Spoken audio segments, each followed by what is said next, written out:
double A sa double G. Sa makakasama natin. Yes, nag-resume na kasi ang ating ang Kongreso, ang Congress. Makakapanayam po natin ngayong umaga si Senator Recto, Senate President Pro Tempore, para na malaman natin kung anong balakin ng ating mga senador. Magpapatawag daw ng full-blown Senate inquiry. Mahalaga naman yun. Senador Ralph Recto. Senador Recto, Igan at Ali, good morning. Hi, good morning, Igan. Andy, good morning. Thank you for having me. Maraming salamat. Mahalaga po ito. Babalansin natin. Bukod sa kalusog at ekonomiya naman itong ating talakayin. Sasabihin na naman ng mga taong bansa. Yan na naman ang Senado. Inquiry na naman. Wala naman nangyayari. Senator, ano po ang layunin? Ano ang binabalak niyo dito? Sino ang papatawag? Sino ang haharap? Ano po ang tatalakay? Initially, nasaktan mo talaga. No? Sa buong mundo, ang ekonomiya. Tama po yan. Well, unang-una, nararapat lamang na magkaroon ng pagdinig ang Kongreso at in this case, ang Senado, para magkaroon tayo ng update. Diba? Galing sa Executive Department, galing sa IATF, sa ating economic managers, sa Lipawa. Nasa na ba tayo ngayon? Ano ba ang nagawa na natin in fighting this common enemy? Itong pandemic na to, ang kalaban natin dito, yung virus to begin with. No?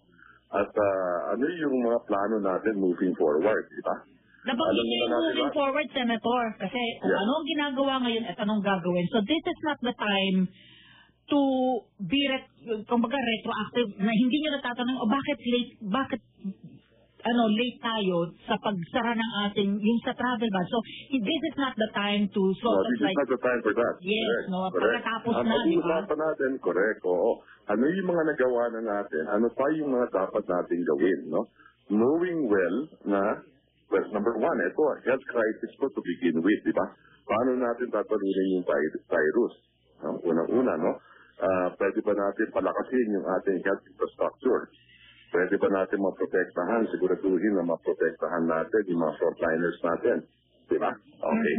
Sapat na ba yung mga hospital beds natin? Halimbawa, handa ba tayo mag-open up ng ekonomiya na little by little or sa Patangenyo, pautay-utay. Sa salita namin, ano?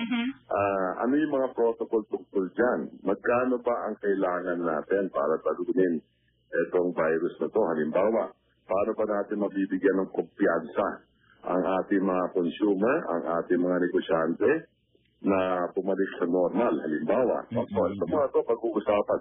More so na alam natin na matatapos lang ang problemang ito pag meron ng cure o di kaya vaccine. So, gaano katagal ba yan mangyayari? Paparingin din natin yan. More or less, we have an idea. This will take about 18 to 24 months. No? So, in the meantime, potentially, you could have 20 to 30 million people out of work. So, ano ang response na gagawin ng gobyerno? Sapat ba yung pondo natin dito? Saan ba tayo pwede umutang? How do we intend to raise the revenues? Para tulungan natin yung mga pamilya magiging apektado dito. Ano ang magagawa natin para sa mga maliliit na negosyo o negosyante, small businesses, para they don't fire their employees, halimbawa. Diba? So, mahalaga ang mga usapin ito para siguraduhin natin na hindi ito from a health crisis, magiging economic crisis. Pero inevitable na yun, di ba? A social crisis, yes. Inevitable na yun, di ba? Yung dagok sa ating ekonomiya. Correct. Ngayon pa lang, ramdam na natin yan eh. Diba? Initially ho, Senador, anong sektor ang talagang naapektuhan ito? Manufacturing daw o? Actually, lahat. Lahat. Well, there is no, siguro ang nakinapang lang dito ay yung mga Netflix, certain telecommunication companies, so on and so forth. Pero Senador, yung pinag-uusapan natin, mga macro-micro yan eh. Ang nanonood at nakikinig sa atin. Hanggang ngayon, walang ayuda. Meron ba tayong parang naging aral dito sa distribution din, no? Ng ating mga tulong sa mahihirap. Kasi sumabog tayo. Ang inuna yung listahan ng 4Ps, pero maraming nawalan ng trabaho na walang 4Ps. Or baka hindi maaasahan na matanong ninyo, ano nangyari dun sa pinasa naming national ID law? Yung pa. Correct. Yun, pag-uusapan din yan, for sure, no? Dahil yan, kung ginawa yan, mas madali ang pagtulong sa ating mga kababayan, no? But again, that's water under the bridge.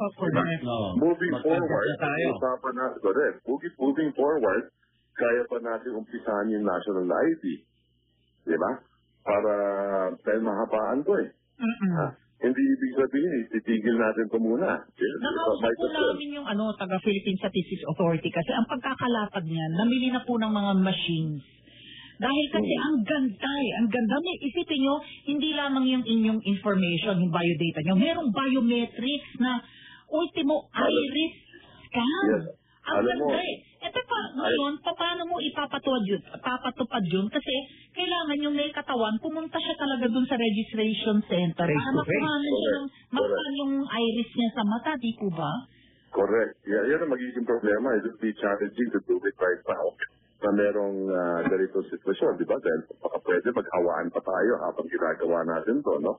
Now, with regard to the national ID, marami rin tayong idea dyan. Well, unang-una, kaya na-delay yan dahil isip ng gobyerno, kaya gawin ng gobyerno mag-isa.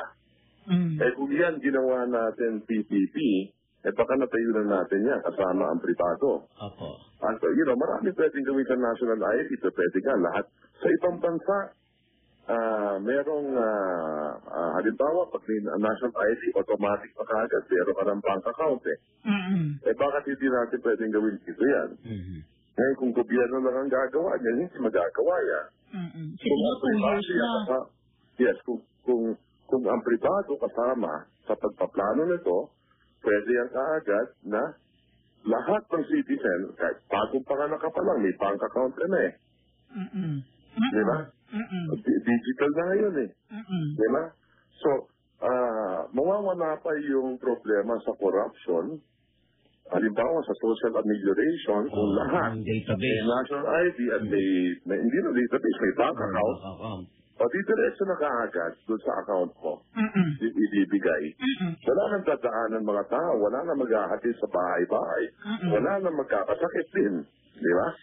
But one more item lang, yes. Saan tayo huhugot ng revenues? Because ang lagi lang namin naririnig ngayon, uutang na naman, nagpautang na naman ng World Bank ng 150, ng 100 million dollars. Talagang uutang tayo. Wala na pong talagang wala na po talagang ibang recourse dahil nga sabi nga nila, kamukha niyan, saan manggagaling ng tax? Yung filing nga has been postponed na naman. You cannot issue new taxes at this point in time. Walang trabaho yung mga tao. Diba? Precisely. Bagsak ang koleksyon. Ang koleksyon natin ang buwis. Kaya yun din ang pagdinig natin. Alamin natin magkano yung binagsak ng koleksyon. Malaki dito, gastusin eh. Sigurado, malaki yung gagastusin natin dito. Bagsak ang koleksyon. So, automatic, uutang tayo. Oo. Ngayon, meron strategiya din sa tamang pag-utang. So, uutang tayo sa mga multilateral lenders at commercial banks. Ano pong ibig sabihin ng bakit mas magandang umutang? Domestic loan? Ang multilateral lenders, ito yung mga IMF, World Bank, halimbawa, ADB, mas mura dun. Mas mura. Okay? Pangalawa, commercial loans. Ibig sabihin, mag-i-issue din ng bonds o treasury bills ang Department of Finance or ang Treasury Department. Bibilin ngayon yan ng mga kababayan natin at mga foreign investor. Dahil funds yan parang investment din yan Di ba? So, pero darating ang araw, papayaran din natin yan. Pero diba? Siguro nagkaroon na ng recovery, no? Kahit paano. Alam mo, hindi naman ang tanong po ngayon ng mga apektado, kailangan umutang, sabi ninyo, tapos sila magbabayad nun. And then, as it is, yung budget natin, Kasi nga doon, kaapo-apuhan. One-third nung budget natin napupunta na talaga sa loan payments, di po ba? Hindi naman. Nung araw, ganun yun. Hindi na one-third. Hindi na. Maganda na yung tayo ng ang balance sheet ng Pilipinas. Medyo maganda-ganda na ngayon. Compare dati. Di ba? So, we put our financial house in order. Marami tayo mga reformang ginawa noong mga nakarang taon, mga nakarang dekada, kung kaya mas matibay ang tayo natin ngayon. Kaya lang, alam mo, dito sa pandemic na ito, walang magaling dito. Lahat ng bansa may problema dito. This is a global crisis. Iceland pa tayo nakita ko. Yung nga, nabanggit niyo, Senador, lahat ng bansa. So, magkakaproblema pati remittances natin. Dahil sa ibang balita ko sa Saudi, nagwe-wage cut na rin sila doon. So, mababawasan din yun, di ba? Bakit silip din yun? Oo. Alam na natin yun. maraming OFW tiyak ang uuwi. Marami tayong kababayan nasa Saudi, nasa Italy, tinamaan, nasa Amerika, tinamaan. Di ba? Yung ekonomiya ng Europa, tinamaan ng first quarter, negative 7%. Ang Amerika, a little less than negative 5%. Mas matindi pa yung second quarter niyan. Pinag-uusapan nga dito is, this is comparable to the possibly the Great Depression. So paghandaan natin yung worst case scenario. Recession pa lang naman, hindi pa tayo depression. Hindi pa, pero nakakatakot yung word of the day. Yung mga indicators. So, ang sinasabi ko lang, paghandaan natin lahat ito para hindi maging ganun kasama ang tama sa ating mga kababayan. So, yung di ba dati hinihikayat natin yung mga OFW, uwi kayo kasi may build kami, AD. So ngayon parang napuwersa na magsi-uwian. Sana maganda yung maiaalok natin sa kanila para mahikayat na, huwag muna kayo bumalik kasi dito muna kayo sa bayan natin kasi may build tayo. Yan, especially yan sa mga engineer natin, sa mga arkitekto natin, di ba? Pero sa ngayon, sigurado yan, maraming uwi yan. Ngayon pa lang, maraming umuwi, di ba? Oo. Pina-quarantine nga natin para masigurado hindi maghawaan Sobrang na daw yung almost filled to capacity, kaya kinancel po yung mga flights, hindi muna nagpapauwi. That's correct. Diba? So maraming uuwi yan. Tiyak yan sa mga darating na pero paghandaan na natin as early as now. At yun ang dahilan kung bakit tayo tinig sa darating na linggo. So palagay ko, sa loob ng 2 linggo, natatapos natin yung pagdinig na yan. At dahil dyan, pwede tayo magpasa ng mga batas na mga katulong. Karamihan dito ay mga budget-related issues, diba? Correct. Like yung, for example, anong mangyayari sa universal healthcare law? Dahil yung inaasahan natin na taxes from sigarilyo, alcohol, no, yung liquor, yung sin taxes na tinatawag, yung mga matatamis na beverages, weak yung sales because of the COVID, no? Hindi lang weak yung sales, talagang bad, talagang wala. Very bad. So, maantala pa rin yung implementasyon. Ganun po ba ibig sabihin? Hindi sa maantala. Mawawala yung revenues. Correct. Parang ang gastos natin lalaki. Parang ayoko mag-flatten the curve pag-ekonomiya. Lalaki yung gastos natin. So dapat yung utang natin, lalaki din yan. Lalaki din. Now, hindi lang yan nangyayari sa buong Pilipinas, sa buong mundo mangyayari yan. Okay, hindi lang sa Pilipinas yan. Sa buong mundo. Speaking of universal healthcare, nagpalabas na po ng pahayag yung PhilHealth President and CEO Ricardo Morales na ang kinakaharap po ng PhilHealth talagang fund depletion. Said na po daw ang pondo ng PhilHealth. Lalo pat on hold yung mandatory contribution ng ating mga OFWs. Alam mo, maliit lang naman yun Wala ka naman talaga makukolekto doon Wala. Mali lang naman yun yung implementing rules, regulations nila Dahil unang-una, magbabayad naman yan. Ang mandated na magbayad yan ay yung employer, hindi yung employee to begin with. Diba? Parang kayo din. Formal workers.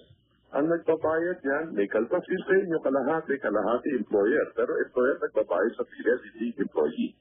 Diba? So kung walang employer na magbabayad, anong kukonektahin? Diba? So hindi yun ang dahilan na mawawala yung pera ng PhilHealth. Ang problema ngayon, lahat ng empleyado sa buong Pilipinas, tataas naman talaga by 0.5% yung contribution. Dahil gusto ng ating lipunan na magkaroon ng universal healthcare na tama naman. So dapat lahat mag-contribute. Dagdag pa dyan, ginawa natin sa batas na PCSO Part 4 at lahat ng alak, sigarilyo at weight na galing halimbawa sa sugar beverages ay idadagdag natin sa healthcare. Pati lahat yun tinamaan. Bawas ang kita ng PCSO, bawas ang kita ng pasto, sarado yung mga kasino, bawas ang kita ng mga alak, sigarilyo, at sa mga sugar beverages, di ba? So, pagsak yung pong revenue ng PhilHealth. Pero meron ng PhilHealth na may 120 billion na trust fund para sa mga pandemic katulad na ito. No? So, hiwalay pa yun. No? So, meron silang pondo pa dyan na pwedeng gastusin. Pero silang huhugutin pa pala. Yes, oo. Diba? So, yes, go ahead. Georgie, parang the way we see it, lahat ng pera natin palabas. So ano ang stand niyo? Dapat ba ito ituloy na? Sige, hayaan na magbukas yung mga pogo. Ang gobyerno parang pamilya din yan. Yung kinikita, nabawasan, yung gastos lumaki. So tama po ba na sa pogo na natin hayaan na magbukas sa mga pogo para... Revenue, ano siya? Wala naman tayo masyadong kinikita sa pogo. Kalokohan yan eh.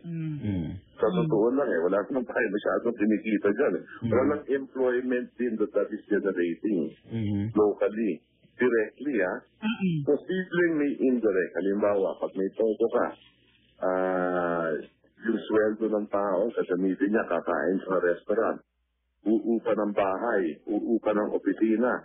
Yun yung direct multiplier effect sa ekonomiya natin. Pero directly, walang trabaho. Yung sinasabi ni Tempore Chair Andrea Domingo, magkano iga? 350 million daw, Senador. Ay, a month siya. Tapos, ito partial operation pa lang. Magkano ba? Mas malaki ang pinabayaran ng police ng ABS-CBN. 5 billion sa isang taon on the average. Pero yun, sinara natin yun. Nag-expect pa tayo na 1,000 nawawalan ng trabaho. Senador, gusto ko lang parang yung ating mga kababayan medyo magtiwala pa. Yung sa banking system natin, halos lahat tayo may pera sa bangko eh. So, correct. Maganda naman yan. Anong makikita natin? Wag naman sana mag-withdraw, di ba? Ako naman, pwede ko sabihin sa inyo na huwag kayong mabahala sa banking system. Dahil unang-una, pag yan nagka-problema, ang gobyerno ang sasagot yan. Yung Bangko Sentral? Oo, dahil too big to fail yan. Yung sinasabi niyo sa PDIC? Hindi lang PDIC. Ang sinasabi ko. Pag nawalang... Sisiguraduhin ng gobyerno na may pera. Na ang bangko, kinakailangan mag-impenta ng pera, mag-impenta ng pera. Nakita naman natin yan noong 2008, Global Financial Crisis. Pinail out ng Amerika yung mga bangko nila. Diba? Yan, mangyayari yan sa buong mundo. Hindi ka pwedeng hindi mo tutulungan yung bangko dahil yan ang sentro ng ekonomiya din natin eh. Kaya huwag tayo mapapahala dyan. Ano pa yung post-COVID-19, yung talking about bailout, yung talagang entire industries na that would be needing, na itong government bailout? Lahat may tama dito. Kahit restaurant. Halimbawa, nagbukas tayo sa May 15. Halimbawa lang, hindi kasi sabi kailangan magbukas alamin natin sa pagdinig yan. Pero halimbawa, magbukas tayo sa May 15. Kayo ba, Igan? Dadalhin niyo yung kung anak ninyo na kumain ka agad sa restaurant. Marami pang takot. Ang sinasabi, mag-o-observe ba ang maraming Pilipino? Correct. Yun ang sinasabi kong consumer confidence. Diba? Pero kung alam ng Pilipino, alam na matibay ang healthcare system natin at pag nagkasakit ka, magagamot ka, hindi ka may mamatay. Kaya mas may kumpiyansa ka. Diba? Kaya ang unang stimulus dapat natin, ayusin yung healthcare system natin. Siguraduhin natin that we can treat our patients. So para sa akin, doon tayo gumastos para magkaroon ng kumpiyansa lahat. Actually looking back nga, bakit kinukumpara tayo, sabihin, bakit yung mga natin, government officials, unlike South Korea in 2003, they instituted the changes na, yung mga pagbabago sa kanilang sistema, na talagang knowing na tatama itong pandemic, kaya sila ay handa. Sa mga people nagtatanong, bakit mga official namin hindi ginawa yun noon? I'll put it this way. Nung mga panahon yun, laki ng problema pa ng ating financial situation. Di ba? Kaya marami tayong mga katas na pinasa ng mga panahon yun. Ngayon na maganda na yung takbo na ekonomiya, pwede na tayo magpasa ng halimbawa universal healthcare law, halimbawa free public college education, so on and so forth. So papunta na tayo dyan eh. Diba? Lumalago na rin yung ekonomiya natin, patadami na rin yung middle class, napapawasan yung mga poverty incidents, yung mga mahihirap na kababayan natin. Kaya lang, sinamaan naman tayo ngayon ng global pandemic. wala naman no one was able to predict that this will happen except for Bill Gates, di ba? Okay. 5 years ago. Having said that, lahat may tama dito. Diba? Pero Senador Recto, alam mo, yung binabanggit mong yung tiwala ng Pilipino sa gobyerno. Alam mo, may nakakausap akong mga senior citizen, talagang hindi nila iniinda. Sabi niya, matindi pa nung after ng World War II, bagsak din lahat nun. Pero kinukumpara nila wala rin mabili, wala rin pera. Pero sabi nila, nakabangon tayo. Parang gano'n wala akong kaduda-duda, lalampasan natin doon. Ang pinag-uusapan natin dito, how do we protect our citizens in the next 2 years? Correct. How do we protect families na mapawasan yung problema din nila in the next 2 years? Yes.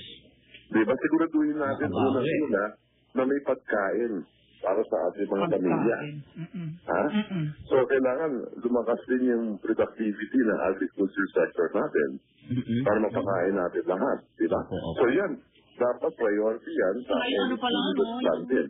Pag ganyan pala, nagsasara yung merkado, like nagiging protectionist at nationalist yung mga kanya-kanyang bansa. Like Vietnam for a while, nagsara, di ba na? No. Itong bigat natin para sa, di ba? Importante pala talaga ang rice self-sufficiency, food self-sufficiency. Sigurado yan. That will happen more in this situation today. No? Hindi lang yan. Halimbawa, gamot. Okay. Isa pa yun. Ilan porsyento ng gamot natin ang binibili natin, inaangkat natin sa mapot? And supplies. Galing sa China. Diba? China or India. Or India. So magkakaroon din yan, palagay ko, ng repurposing of our industry here. So we cannot rely on the global supply chain only. Dahil na ngayon nakikita natin na nagpapanatan yung mga Amerikano sa China ngayon. Nagtuturuan na rin sila kung saan nanggaling yung COVID. Ito ba ay tawag dito, sinadya ba o hindi? Diba? May mga usapan ganyan na rin. So, geopolitical lahat yan. So, paghandaan natin lahat yan. We should be aware of all of this happening para makapagplano tayo na mabuti. Ito, shout out lang ako. Yes. Shout out lang ako doon sa mga kababayan mo sa Batangas. Nakarating kasi sa akin, Ali. Tayo dito sa Metro Manila, COVID-19 ang hinaharap natin. Yung iba nating kababayan na ni Senador Recto sa Batangas. Hanggang ngayon pala, nililindol sa Taal Volcano. At plus COVID pa. So, mas marami silang hinaharap doon, Senador. Nung Enero, tinamaan kami ng Taal Volcano. Diba? But looking back, posible yan na nakatulong din in one sense na nabawasan yung mga international flight dahil mainit na panahon doon Yung COVID, nag-uumpisa na Lalo din yun, nung pumutok yung Taal Volcano, nabawasan yung mga international flight. Tama po. Baka nakatulong din yun. At the same time, distracted. Nakafocus tayo sa Taal na yung pala pumutok na itong COVID-19. Nevertheless, sa mga kababayan ko sa Batangas, marami tinamaan dun sa Taal Volcano, more than 400,000 individuals sa tinamaan dyan. Tapos ngayon itong COVID pa. Kaya nga Diba? Well, sana po kami po nagpapasalamat sa binigay niyong panahon sa amin. Kailan yung sinasabi yung na yan? Kailan naka-schedule yan, Senador? Alin? Naka-schedule yung pagdinig namin starting Monday next week. Monday. So maganda rin yan for media. Yes. At para sa mga kababayan natin, then maririnig ninyo. Ano mga plano? National strategy moving forward. Diba? It's very interactive. Like let's say, yung gusto mag-participate and put in yung kanilang input na mapatanong, na mga kababayan natin. You can always send me your questions also. It's a public hearing. You can send me your questions. We are your voice in the Senate. We are representatives of the people. Diba? Kaya ginatawan ninyo. I-institutionalize ba yung new normal? If you say that if we pass a law, pag-aaralan natin yan whether or not we pass a law on the new normal. That clearly there will be a new normal. Halimbawa, social distancing, wearing of mask. Diba? Work from home. Ilan porsyento lang ng mga kumpanya pwede pumasok? Halimbawa, So clearly, there will be a new normal. Correct. Should we pass a law for that? Agencies kasi kayo inaano pa lang itong diba yung sa MRT, LRT na may social distancing na 3 oras daw to get to your place of destination na itoka mo. Tama.